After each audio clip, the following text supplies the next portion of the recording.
Hey guys, welcome back. Today we're going to go over the NBA Infinite 3v3 Bigs tier list. We made a previous tier list on the guards of the game, and that was a lot of fun. We had some great conversations in the comments. Today, going over the bigs, there's some players I might skip over, like Kevin Durant, because I put him in my guard tier list. If there's a player I didn't talk about in this video or in my guard tier list that you want to discuss, put his name in the comments and let me know. Again, I mainly try to go over players that I see enough in 3v3 ranked that I feel like it's worthwhile to mention them. If I don't mention a player, there's a chance I forgot them. I forgot Brandon Ingram in the previous video. I don't see him enough where I would say he's really a big deal. Ingram's kind of... I've seen him maybe like 2 or 3 times when he first came out, so I'm going to kind of hold my opinion on him anyway because I don't see him much, but he was someone I at least wanted to talk about a little bit, and I didn't mention him. But more often than not, if I don't mention a player, it's because I didn't consider them proper like comp options. Even some players that aren't comp, I'm going to talk about if I think that I see people use them. But if they're not comp in my eyes and I don't see people use them, I'm not going to discuss them. So we'll get straight into it.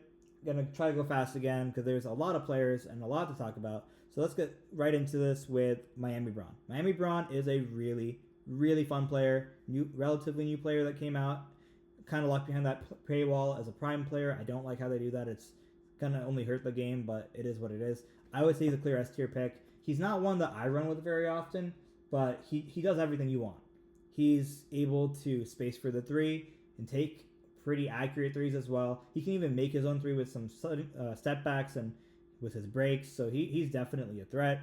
And his dunks are very hard to stop, so that reliability goes a long way. His defense is great.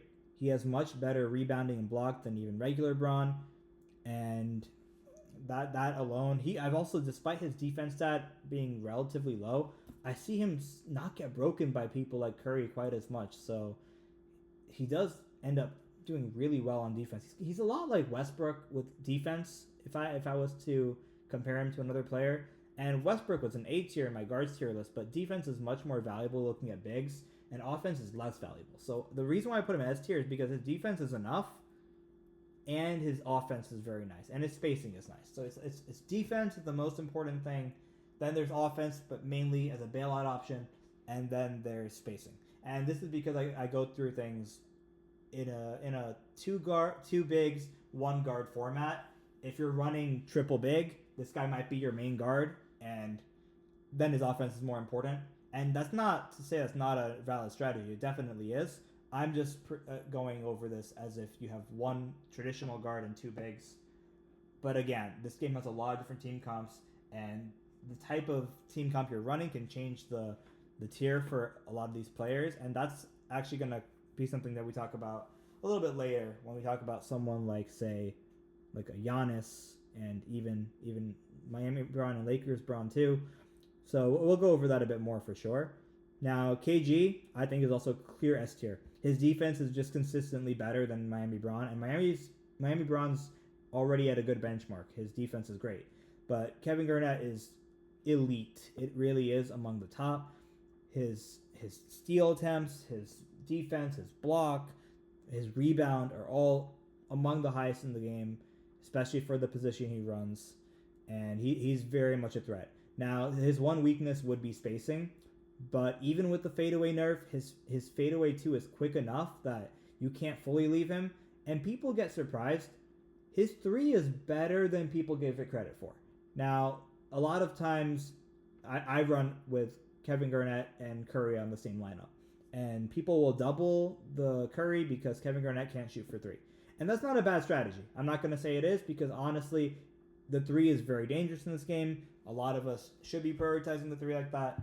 The only thing is, with Kevin Garnett, say you're a team that takes 2s, and you're up against Curry and Kevin Garnett. If you're trying to stop Curry from taking 3s so you guys can take 2s, trade 2s, and win, you just have to be a little careful, because Kevin Garnett's 3 is not abysmal. It's poor. If he's only taking 3s on the team and that's your only offense, you're going to struggle, because when he takes a 2, it's almost always going in. So your expected return is 2 points per shot. His 3 is about a 50-50, maybe a little lower even.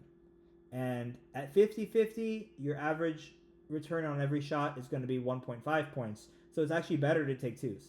But the thing with Kevin Garnett is there's just a little bit of a boost, and it makes all the difference for this card. For example, if you're running with Curry, Kevin Garnett, and Jokic's dominance effect, that in itself, that extra boost that you're shooting when he gives you that pass, in my opinion, if KG gets a shot off of that boost, it's worth taking. It will probably go in around 60 to 70% of the time, and that's enough where going for the three seems worth it in my eyes. And if you get another player, say Chris Paul, because I've also ran Chris Paul, Curry, and Kevin Garnett that way.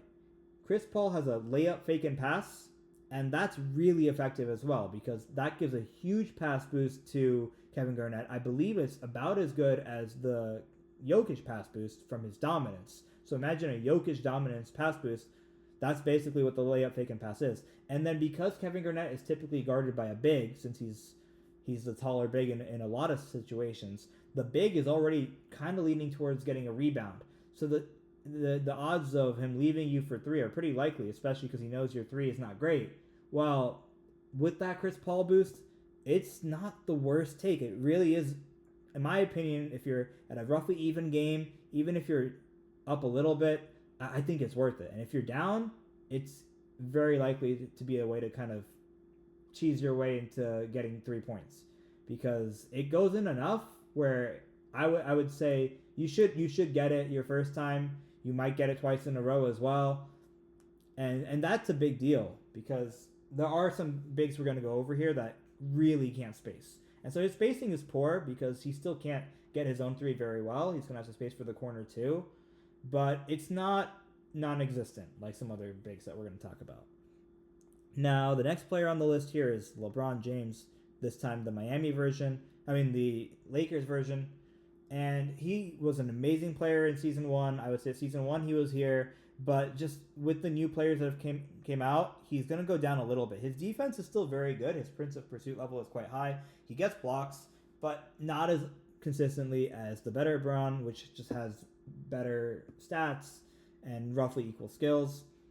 His offense is still pretty good, but in my opinion, not as good as Miami Bron. I think it's a lot easier to stop the standing dunk from Lakers Bron than it is the driving dunks from Miami Bron. And spacing is pretty similar, but again, the better three from Miami Bron, it's going to add up. So better three, better defense, better block. And I've noticed that Miami Bron can stick with Curry and not get broken nearly as much as Lakers Bron. I don't see Lakers Bron surviving the break the way I do with Miami Bron. For some reason, Miami Bron, even though his defense side is not that great, he's able to hold his own a lot better. It's kind of what I was saying about Westbrook from the other video too, is that his defense is not the highest stat, but for whatever reason, he holds his own very well. And Curry honestly needs screens more than you'd expect or needs something else because the breaks just don't come as easily.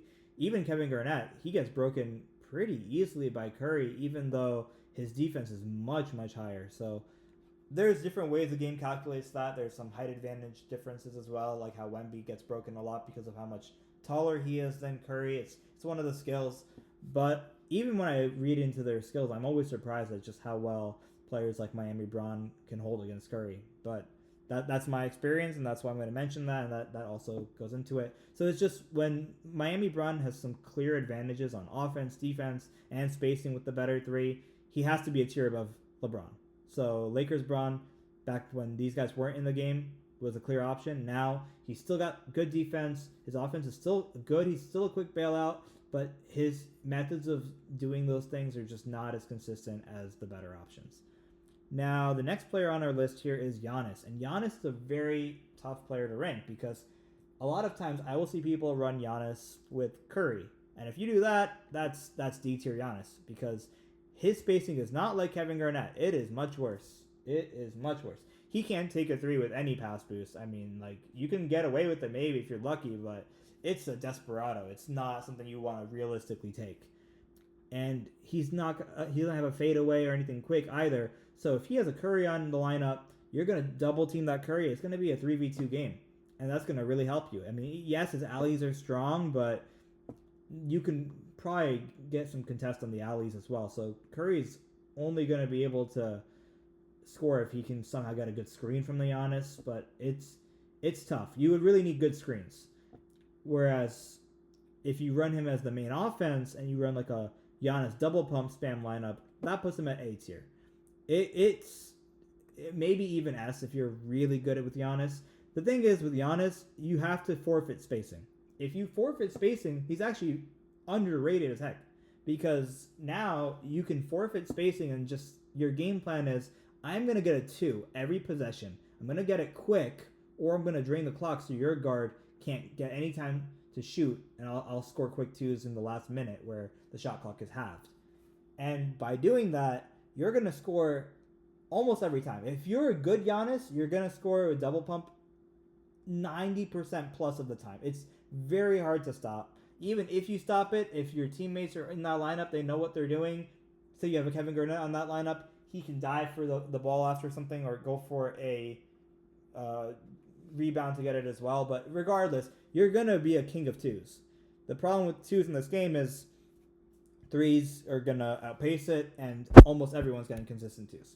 But the reason why I still have him so high up is the consistent 2s, more consistent, in my opinion, than any of these guys, even Miami Braun. Although Miami Braun does offer spacing and other stuff to help. But if you forfeit spacing, the spacing suddenly doesn't matter. If you run a team of Giannis with, say, Chris Paul, and your third could be someone like it could be a Mutombo, you have insane defense. You have, like, Giannis is much better than LeBron, at least regular Lakers LeBron, on defense. Because even though his Prince of Pursuit is lower, you don't see Prince of Pursuit activate as much as you did before the update. And he's got much better rebound. His regular defense is very solid. His steal is better as well.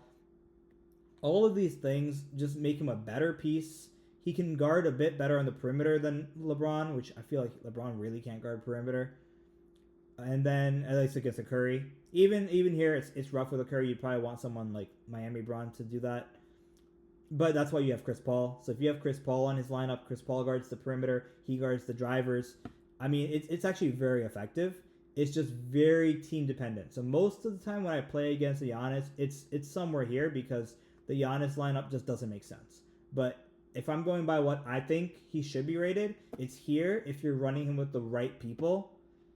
You could argue for this. My only problem with S tier with him is that he does have some nerf, because even though they still haven't properly addressed the double pump itself, there is a new contest system to dunks in general, which has hurt him. And so I feel like he's still really good. He's more consistent than LeBron for offense if you're able to get the double pump off. It's actually not as easy as it sounds, because it's a specific, depending on the player, you might get the double pump very easily, but against some people, they can body you pretty well, and a good team can actually double body block you if the guard also puts his defense on the Giannis. Like say there's a Jokic and he also puts his defense zone on Giannis. It can be hard to find an opening, but I will say the best Giannis I've seen can get consistent double pumps on me, and I can't do much to stop it. You might get the rare block here and there. There are ways to block it that I've gone over in practice and I found, but it's not consistent, and it's very hard to pull off in a proper game.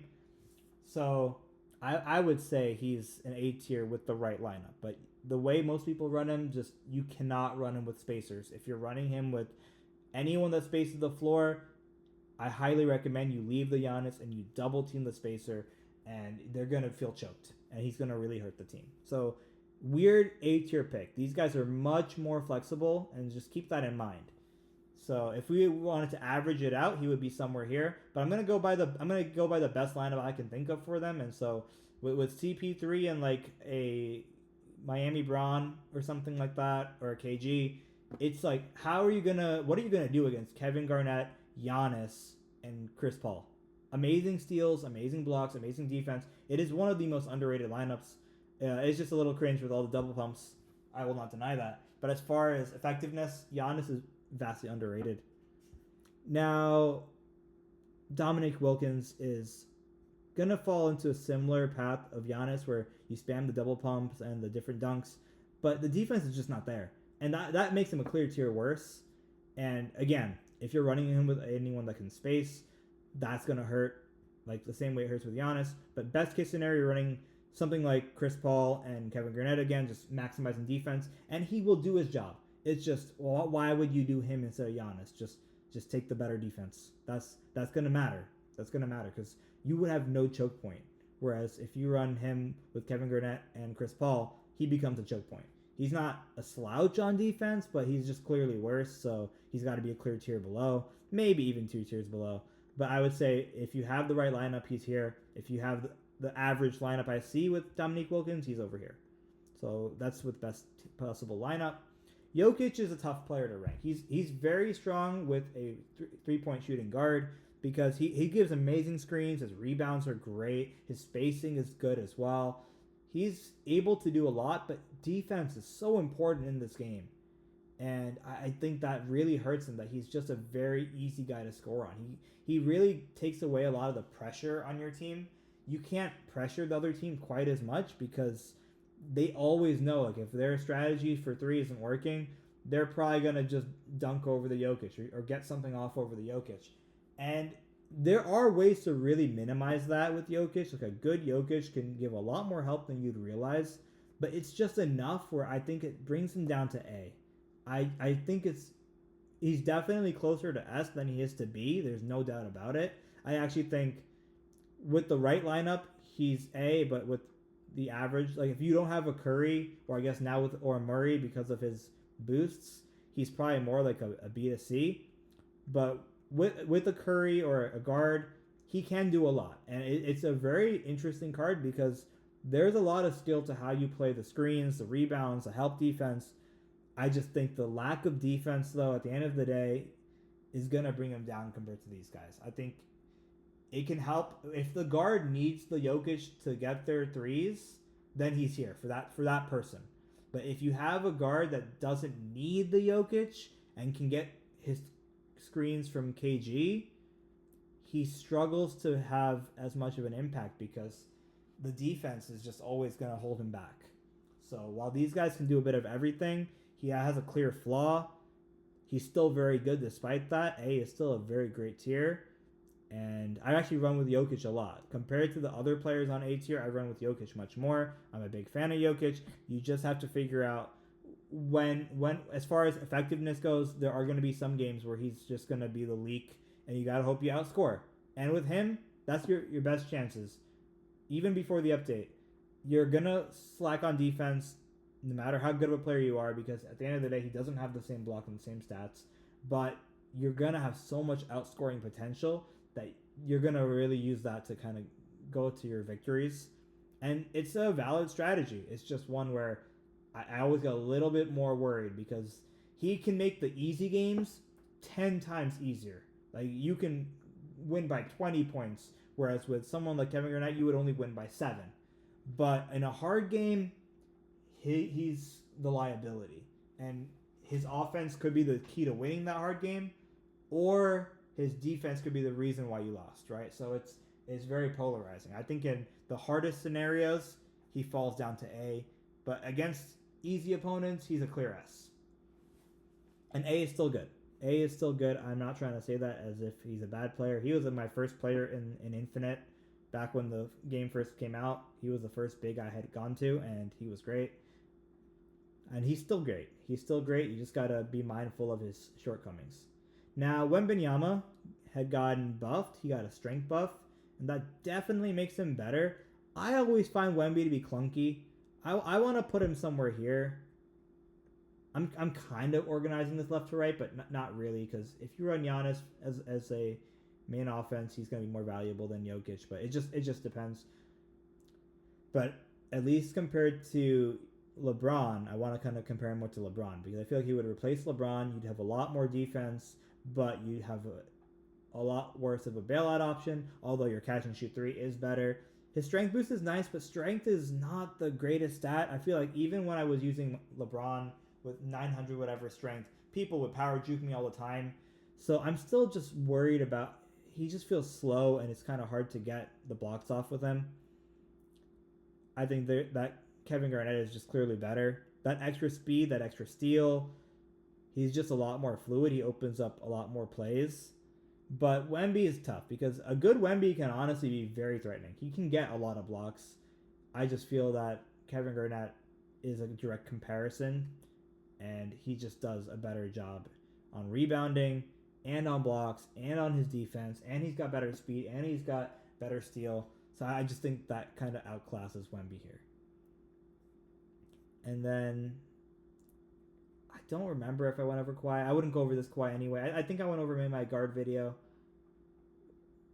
A lot of these guys. Okay, here we go. So we have Gasol. Gasol is... I'm not the biggest fan of Gasol. I feel like a lot of people use him for just post-up shenanigans. And a lot of the times, I let people do post-ups like that. Because if they have a guard and they're going for Gasol post-ups, great. You're not using your guard for offense. Why is he on your team? You're basically stealing from your teammate. And that's something I actually want to go over with just the state of the game. I get a lot of people that say things like, oh, my in-game stats are so good. I'm like, oh, I'm getting this many points per game. And then actually, if you look at my in-game stats, they're not that crazy on points. And I think it would be best if I go over a story from before the update when I ran with Snipes. JW, Snipes, Janitor. I'm not sure if you guys know him, but he's very well reputable in the scene from before the update, back when he played. He's more so on DCD and other games right now. But a lot of the times, whenever I ran with his Giannis, if you look at his stats, his Giannis was averaging about like 2.2 points per game. And I remember in the future when I came back to this game and I ran with someone else in the game, I noticed how his Giannis got so many points per game because he was basically carrying the offense. And I told him, I said, dude, if you're going to carry the offense, why is there a guard on our team? At that point, you're not valuing our guard. Our guard is the main offense. Like, yes, you can get it too, but then why are we running the guard? He's there to fight for the three. If we aren't fighting for the three, we should just run triple big. Otherwise, why run the guard and have a clear downside on defense and not use his upside on offense?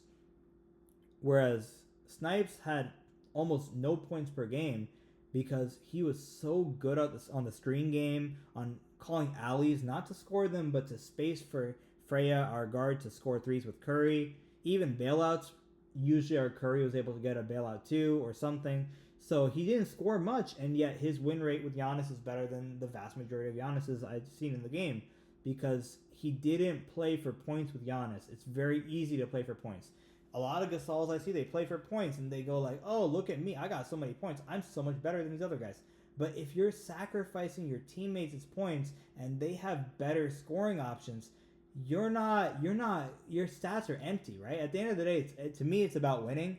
If you're playing to stat pad, then yes, you can do a lot of things to stat pad, sure. But if you want to win your games and get better at the game, you have to recognize that every player in a 3v3 has different roles. And that's why a lot of the time, if someone like my guard gives me a 3 or gives me a 2, I won't take it. I mean, yeah, he gave my KG a free 2. I'm wide open. Sometimes I will take it. Depends on the game. But a lot of the times, if there's 20 seconds on the clock, I'm passing it back because there is no rush for me to score a 2.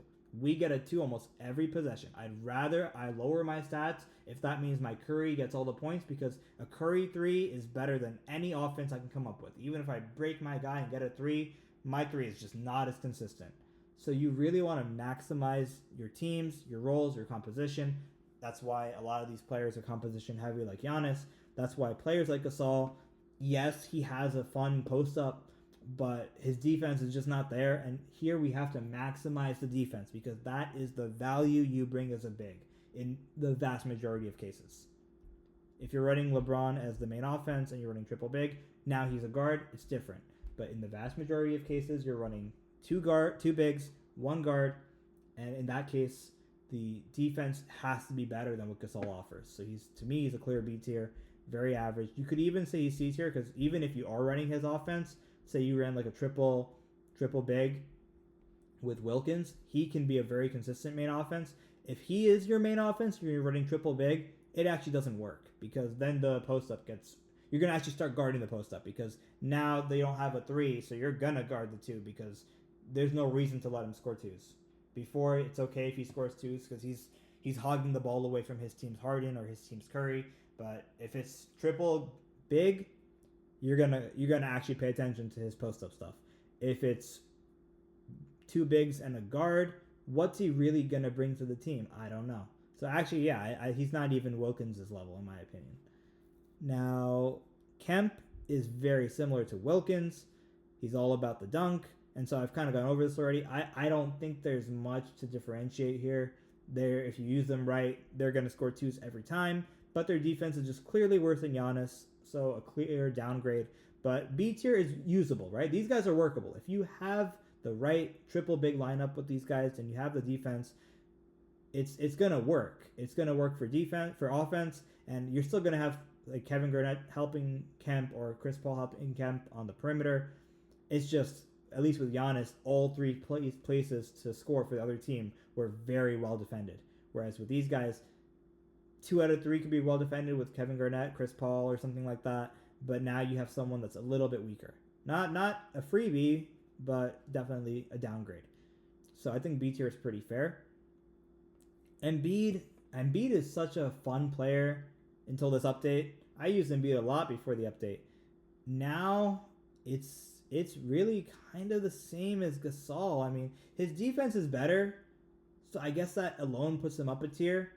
But it's really just what he offers is just nothing special. I mean, he's slow.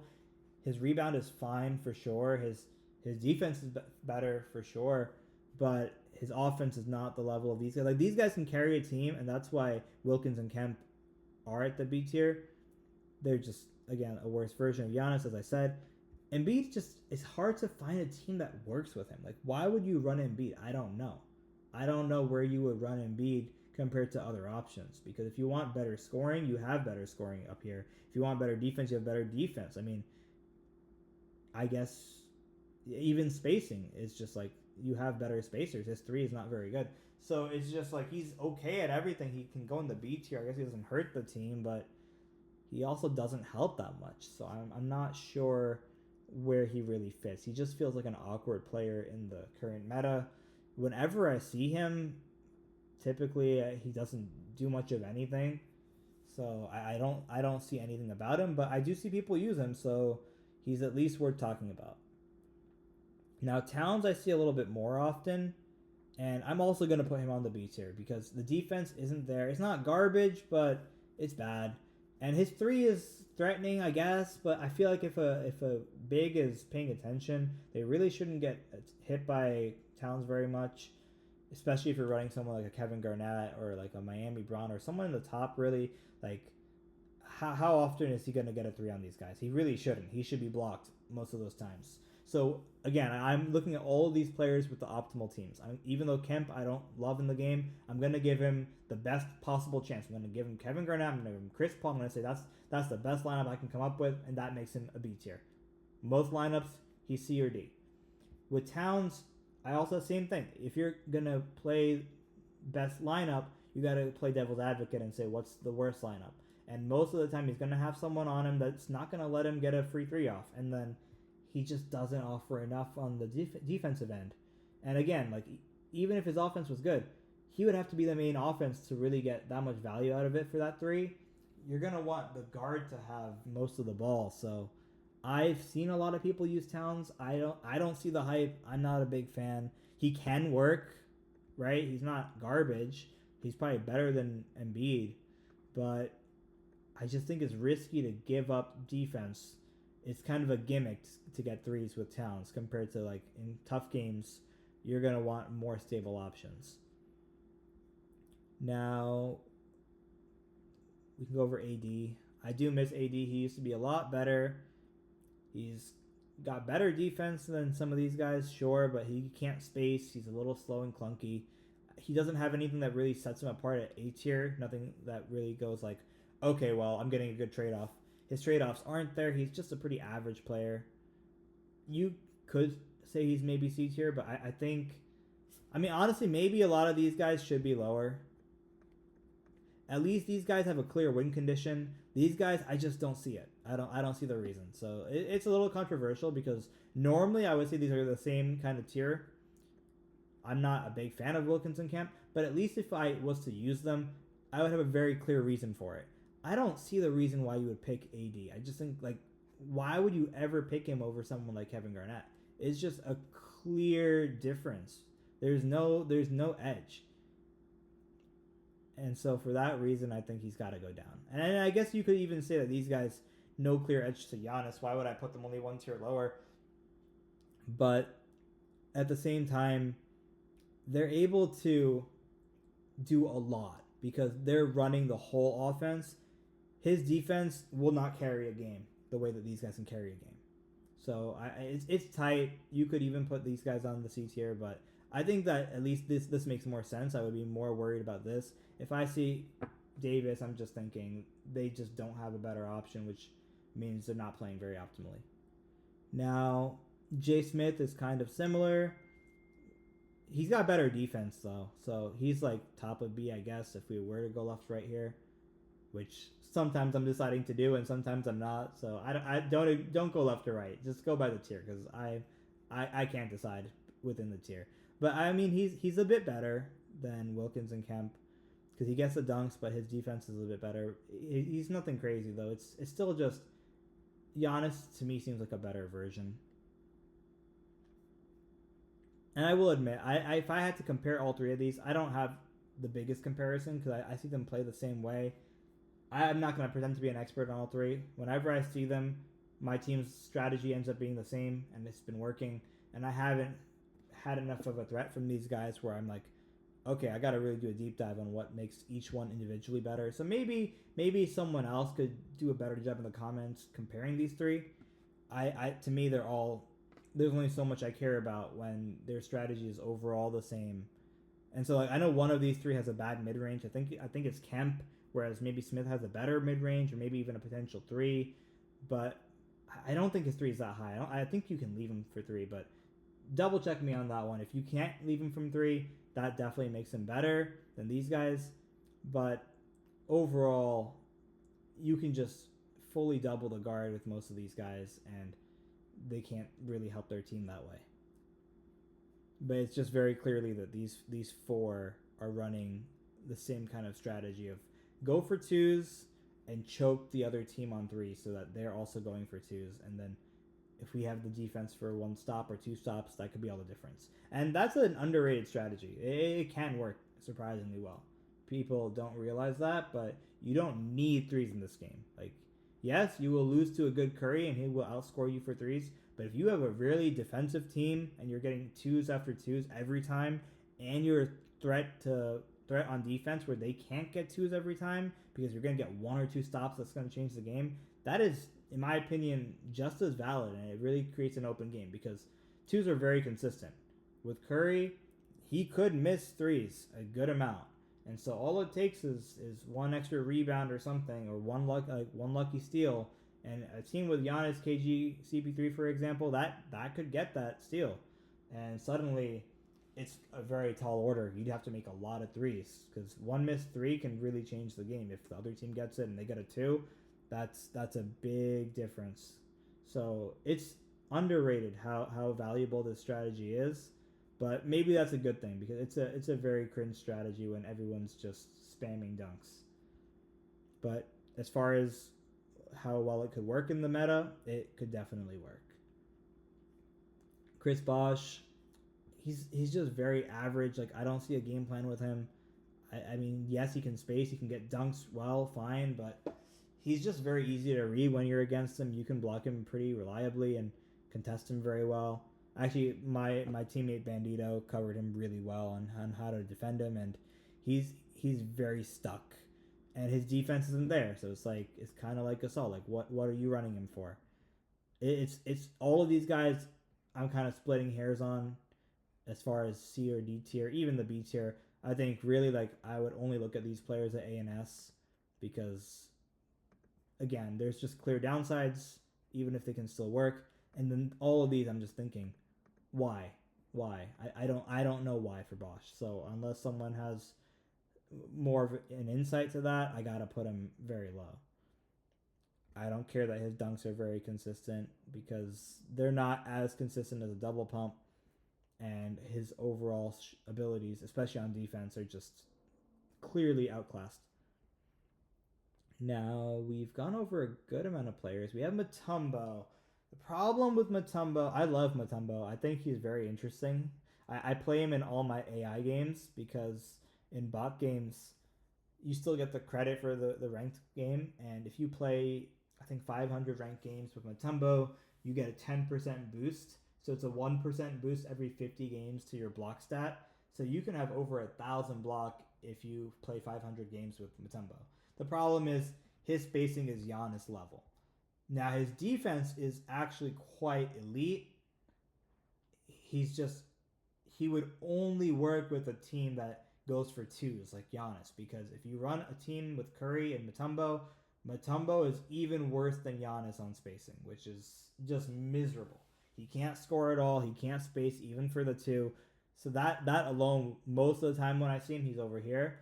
But if you run him with a Giannis can get good defense. Say you run Giannis, Mutombo, and Chris Paul. Chris Paul can get the perimeter. Giannis can also get perimeter, but also interior, depending. He can kind of be big on help. Mutombo can't help as much, but if he's on the main dunker, he's probably your best bet of stopping someone. So he kind of fills that KG role. But even then, he's not as good as KG because KG faster, better steal, can help more. Mutombo's clunkier. So I'm putting him at A, but maybe top of B is more fair, because it's just like at that point, why would you use him instead of Kevin Garnett? I don't think you would. So I like the guy, but I think B tier is fair. It's just he doesn't offer enough. I'm actually gonna skip a few players and go to Wallace, because Wallace is very similar to Mutombo, but his stats are better in other areas. Like while the block is kind of similar, he's able to steal a lot better, and I think that matters enough to bring him up a tier. But again, he would only work with like a Giannis lineup or something that has no spacing, and even then, it's hard to put him above KG because I think KG just offers more. It would probably be like a Giannis, KG, Wallace, but then you have no perimeter defense, so even then you probably want Chris Paul over Wallace. So he's just kind of outclassed by Kevin Garnett, but he's still able to do a lot. So I think he's better than Mutombo enough where he kind of fits nicely. Like these three being one tier away each is nice. Although don't be fooled, KG's spacing is much better than these two. Like these two, same spacing. They're both trash. But KG's spacing is actually not as bad as people think. Now, Adams has amazing rebounding, but again, he just does some similar things to Gasol, where he's just like no defense. You can get some some annoying post up things. I guess he goes higher up because at least his rebound is really high, so I guess you go for that. But honestly, that again, these are going to be splitting hairs. I'm not that impressed by Adams. I don't know why people would run him. There's just better options. If you're going to sacrifice your defense, do it properly, if you ask me. Now, we've gone over most players, but there are just so many. Like Sabonis, I've seen same thing. If you're gonna sacrifice your player, why? Like if you're gonna sacrifice offense, sacrifice defense, just do Jokic. Like don't bother. I see Sabonis enough that I'll talk about him just like that, but that's all I have to say is why run Sabonis or Adams when there's Jokic? I don't know. And if you want to fight for this, I don't care either. I'm just gonna put him here because I'm just sick of seeing the same kind of styles that just are clearly outclassed. It makes the video feel very repetitive. But I think we've actually gone over all of the legendaries that I wanted to touch. Yeah, I think so. Now for the bigs that are epics, I've seen Mobley and Jaren Jackson Jr. I I haven't seen them enough that I really want to properly rank them. I think this is a pretty good list unless I find somebody. But I'll just quickly mention them. So if you see a Mobley, again, just there's better options for defense. I don't think I need to go over this too much. Same with Jaren Jackson Jr. Like yes, the three is nice, but whenever you run an epic, you're gonna have much lower stats because your skills are also worse, your stats are worse, the rating is worse. So you would have to have some really good reason for doing it, and I don't see a great enough reason to make that downgrade. You don't get some crazy exclusive or dominance that really shocks the game. So you're just kind of giving things up for no reason. Zion, same thing. Like, why would you run Zion instead of Giannis? Giannis is much more consistent, has better skills, better defense by a mile. So it's just very irrelevant. DeAndre Jordan, I'm actually going to put in the tier list because I see people use him enough. I don't like him. I think he's just a alley merchant, and his alleys go in a lot. I've seen, even if you contest his alleys properly 3 times in a row, they go in a lot. But they will still miss in the grand scheme of things if people over abuse it.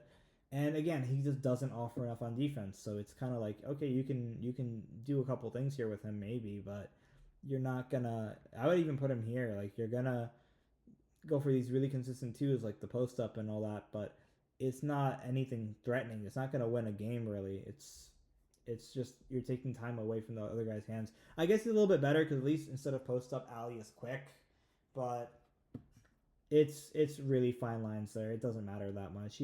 I wouldn't recommend epics, and definitely not him.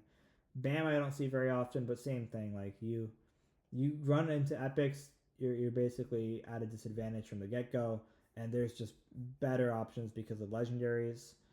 So why run the epic in the first place? You shouldn't. That's the answer.